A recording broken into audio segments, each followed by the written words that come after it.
ఏంటమ్మా నువ్వు ఇంకా రెడీ కాకుండా మన ఇంటికి వెళ్ళాలని చెప్పాక? ఎందుకయ్యా మీ ఇంటికి? నేను వచ్చిన కాడి నుంచి గొడవలు అవుతా ఉంటే నేను రానులే. దాని గురించి మనకు తెలిసిందే కదమ్మా. ఇందులో కొత్తగా ఏముంది? అయినా ఈ వయసులో ఇన్ని పనులు చేసుకోవటం నాకు ఇష్టం లేదు. అందుకే నిన్ను తీసుకెళ్ళటానికే నేను వచ్చా. ఈ టిఫిన్ తిని రెడీగా ఉండు, నేను వెళ్ళి ఆటో తీసుకొని వస్తా. పొద్దునెప్పుడో తిన్నావు కదా, నేను వెళ్ళి భోజనం పార్సల్ తీసుకొని వస్తా. ఒక నిమిషం ఆగరా. ఏంటి? వెళ్ళి అర్జెంటుగా మన కోడలు తీసుకొని రా. మళ్ళీ మొదలు పెట్టావా కోళ్ళని? అదే వచ్చిద్దిలే 4 రోజులుండి. బుద్ధి ఉందారా? నువ్వే పంపించావు, అంతటా ఎలా వచ్చింది? నువ్వు వెళ్ళి దగ్గరుండి నా కోళ్ళ ఇంటికి తీసుకొని రా. నీకేం తెలియదు, అరకుండా ఉండమ్మా. నీ ఇలువ నా ఇలువ తెలిసి వచ్చిందా కదా, అక్కడే ఉండాలి. నా గురించి నలుగురు ఏమనుకుంటారు?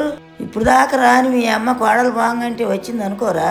నువ్వు వెళ్ళి అర్జెంటుగా మన కోళ్ళని తీసుకొస్తేనే ఉంటా, లేకపోతే మన ఊరు వెళ్ళిపోతా. నీకు ఎంత చెప్పినా అర్థం కాదు. సర్లే, నేనేదో చేస్తాలే.